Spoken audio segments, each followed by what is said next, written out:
बोधिसत्व वो होते हैं जो दूसरों के दुखों को देखकर उसके लिए खुद जो है तिलमिला जाते हैं और उनके दुखों को दूर करने के लिए अपना सर्वस्व न्यौछावर कर देते हैं, अपना सब कुछ बलिदान कर देते हैं। जैसे बाबा साहब डॉक्टर भीमराव अंबेडकर ने हमारे दुखों को देखा, हमारी पीड़ा को महसूस किया और हमारे पीड़ा को दूर करने के लिए उन्होंने अपने 4 बच्चे, एक बीवी कुर्बान कर दी। जैसे कि सम्राट अशोक ने जो निर्माण कार्य किया था इस देश में और पूरी दुनिया में, वो काम मान्यवर साहब कांसीराम जी ने किया। इसीलिए हमने उन्हें बोधिसत्व मान्यवर कांसीराम जी की उपाधि दी है और आज से हम लोग उन्हें बोधिसत्व मान्यवर कांसीराम जी के रूप में ही जानेंगे। जो इस गांव में नशा करने वाले लोग हैं, वो जो नशा करते हैं नशे में सुख ढूंढते हैं, जुआ खेलते हैं तो जुए में सुख ढूंढते हैं। पढ़ाई करनी चाहिए लोगों को, जो है स्कूल जाने वाले बच्चों को, पढ़ाई नहीं करते हैं तो पढ़ाई ना करने में सुख ढूंढते हैं। हर पल हम सुख ढूंढते हैं और जैसे थोड़ा सा सुख मिलता है उस सुख को भोग के फिर दुख में पड़ जाते हैं।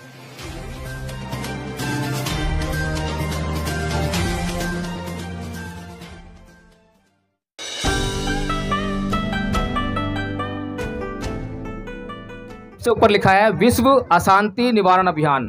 इससे पहले आपने कभी सुना है अशांति शब्द? कोई कैंपेन चलाया हो तो वहां पे अशांति शब्द इस्तेमाल हुआ हो?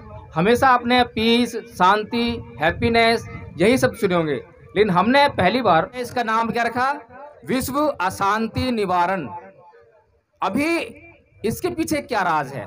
बहुत सोचा, बहुत विचार किया और जब मैंने देखा, हमारे जो ऋषि मुनि थे वो बहुत त्याग तपस्या करते थे, बहुत कठिन तपस्या करते थे। किसके लिए करते थे? अप्सराओं के लिए, सुख के लिए, स्वर्ग के लिए। लेकिन उन्हें कभी ना तो अप्सरा मिली, ना स्वर्ग मिला, ना सुख मिला, ना शांति मिली और बार बार इनके प्रलोभन में जो है वो अशांति को, दुख को ही झेलते रहे। लेकिन जब तथागत बुद्ध इस दुनिया में उन्होंने जब अपना मिशन शुरू किया, जब उन्होंने अपना जो ग्रह त्याग किया, उसके बाद जिस चीज़ की खोज की, तो हमें समझना चाहिए उन्होंने ना तो अप्सराओं की खोज की, ना स्वर्ग की खोज की, ना ही सुख की खोज की, बल्कि उन्होंने इसके विपरीत दुख की खोज की। उन्होंने दुख को खोजा, क्योंकि जो अब तक ऋषि मुनि और जितने भी लोग थे जो सुख की खोज कर रहे थे, उन्होंने सुख को कभी परिभाषित नहीं किया, बता ही नहीं पाए कि सुख क्या होता है। जब किसी चीज को बता ही नहीं पाएंगे कि सुख क्या होता है तो उसको खोजेंगे कैसे? इसीलिए बुद्ध ने दुख को परिभाषित किया और दुख को परिभाषित करते हुए कहा कि जाति भी दुखा, जरा भी दुखा, व्याधि भी दुखा, मरणाम भी दुखा, शोक परिदेव दोमनस्य उपाया सापि दुखा, यम्पि छंगने लगती तंपि दुखं संकेतेन पचुपादान खंदापि दुखा। तो बुद्ध ने कहा, दुख को परिभाषित किया और कहा कि जीवन में दुख ही दुख है। जन्म लेना दुख है, रोग दुख है, बुढ़ापा दुख है, मृत्यु दुख है। जब दुख ही दुख है तो सुख कहाँ है? लेकिन सारे लोग तो सुख ढूंढते रहते हैं, हम भी सुख ढूंढते रहते हैं। जो इस गांव में नशा करने वाले लोग हैं, वो जो नशा करते हैं नशे में सुख ढूंढते हैं, जुआ खेलते हैं तो जुए में सुख ढूंढते हैं। पढ़ाई करनी चाहिए लोगों को, जो है स्कूल जाने वाले बच्चों को, पढ़ाई नहीं करते हैं तो पढ़ाई ना करने में सुख ढूंढते हैं। हर पल हम सुख ढूंढते हैं और जैसे थोड़ा सा सुख मिलता है उस सुख को भोग के फिर दुख में पड़ जाते हैं। तो यही अब तक बुद्ध से पहले होता रहा था। लोग सुख को ढूंढ रहे थे और जैसे उन्हें थोड़ा सा सुख मिला उसे भोगा, फिर दुख शुरू। लेकिन बुद्ध ने क्या किया? बुद्ध ने अपने जीवन में दुख को ढूंढा और दुख का समूल नाश कर दिया, पूरा दुख का समूल नाश कर दिया। और उन्हें क्या मिला? उन्हें मिला परम सुख, जिसे निब्बान कहते हैं, जिसको आज तक कोई उसका साक्षात्कार नहीं कर पाया था। इसीलिए हमने विचार किया कि हमारा आज जो जीवन है वो भी तो ऐसे चल रहा है। आज भी हमारे सामने जीवन में समस्या इसीलिए है कि हम हर पल जो है सुख ढूंढ रहे हैं, हर पल सुख ढूंढते हैं और सुख को भोगते रहते हैं और उस छोटे छोटे सुख के कारण हम उस परम सुख को भूल जाते हैं, जिससे कि हमारा जीवन जो है जन्म जन्म के दुखों से मुक्त हो सकता है। तो इसीलिए पहली बात तो हमने ये जो विश्व अशांति लिखा कि हम शांति खोज रहे हैं लेकिन हम शांति को परिभाषित नहीं कर सकते। इसलिए हमें अशांति को ढूंढना पड़ेगा कि जीवन के किन किन हिस्सों में अशांति है, कहाँ कहाँ अशांति है, कैसी अशांति है। जब हम उसको जान लेंगे, पहचान लेंगे, तो उसको खोज कर उसको हम नाश कर देंगे, उसको नष्ट कर देंगे, तो शेष जो रह जाएगा वो शांति होगी। इसके बाद आप देख रहे होंगे तथागत बुद्ध, उनकी शकल आपको दिखाई नहीं दे होगी। चेहरा दिखाई दे रहा है आपको? अब तक आपने जितने भी बैनर देखे होंगे उसमें भगवान बुद्ध की जो तस्वीरें हैं उसमें चेहरा दिखाई देता है, लेकिन हमने चेहरा दिखाया नहीं है। बुद्ध का आपको जो है पीछे शरीर दिखाई दे रहा है, पीछे भिक्षु संघ दिखाई दे रहा है। जो बुद्ध का धम्म है, जो बुद्ध का आवरण है, वो आपको दिखाई दे रहा है। क्योंकि बुद्ध की शक्ल और देखकर किसी ने उनका चित्र बनाया नहीं। जिन लोगों ने चित्र बनाया तो उनके गुणों को समझते हुए, सोचते हुए कि ऐसे होंगे, कल्पनाओं पे जो है चित्र बनाया। तो हम ये नहीं जान सकते हैं कि बुद्ध की शक्ल कैसी थी।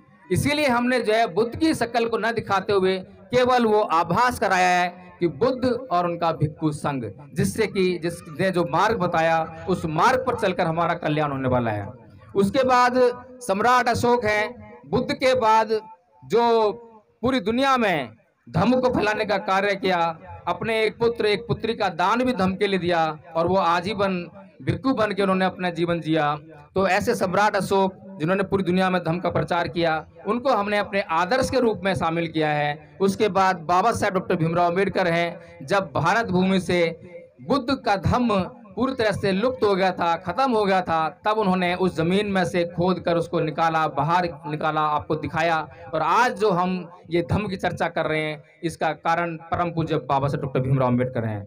उसके बाद जो मान्यवर साहेब कांसीराम जी हैं, आपने देखा है कि बाबा साहेब को भी हमारे देश में लगभग भुला ही दिया गया था, लेकिन उसके बाद मान्यवर कांसीराम जी के जरिए जो अभियान चलाया गया और जितना भी निर्माण कार्य कराया गया, उसमें साहेब मान्यवर कांसीराम जी ने बाबा साहेब की उस विचारधारा को, धम्म के तत्वों को अपने उसमें सारे निर्माण कार्य में शामिल किया। जिससे कि सम्राट अशोक ने जो निर्माण कार्य किया था इस देश में और पूरी दुनिया में, वो काम मान्यवर साहेब कांसीराम जी ने किया। इसीलिए हमने उन्हें बोधिसत्व मान्यवर कांसीराम जी की उपाधि दी है और आज से हम लोग उन्हें बोधिसत्व मान्यवर कांसीराम जी के रूप में ही जानेंगे और इसी नाम से उनको संबोधित करेंगे।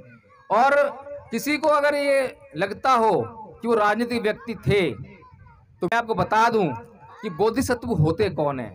बोधिसत्व वो होते हैं जो दूसरों के दुखों को देखकर उसके लिए खुद जो है तिलमिला जाते हैं और उनके दुखों को दूर करने के लिए अपना सर्वस्व न्यौछावर कर देते हैं, अपना सब कुछ बलिदान कर देते हैं। जैसे बाबा साहेब डॉक्टर भीमराव अम्बेडकर ने हमारे दुखों को देखा, हमारी पीड़ा को महसूस किया और हमारे पीड़ा को दूर करने के लिए उन्होंने अपने 4 बच्चे, एक बीवी कुर्बान कर दी।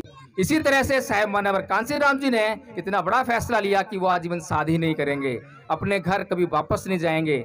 और वो जब उनके पिताजी की मृत्यु हो गई तब भी वे अपने घर नहीं गए, उस संकल्प को उन्होंने जिंदा रखा और आजीवन उसको जो है निभाया। तो इस तरह से अगर हम देखें तो जो ये महापुरुष हैं, इन्होंने वो काम किया जो कोई बोधिसत्व ही कर सकता है। इसीलिए हमने मान्यवर साहेब कांसीराम जी को बोधिसत्व कहकर पुकारने की यहाँ से शुरुआत की है। बेशक उन्होंने जो है बाबा साहेब की तरह धम्म दीक्षा नहीं ली, उनकी इच्छा थी लेकिन वो उसको पूरा नहीं कर पाए। हर किसी को ये जो सौभाग्य है प्राप्त नहीं होता है, लेकिन हमने यहाँ से इस कार्यक्रम के माध्यम से ये काम जो शुरू कर दिया है। एक चीज़ और है कि हम लोग जो है बहुत ज्ञान बांटने की कोशिश करते हैं।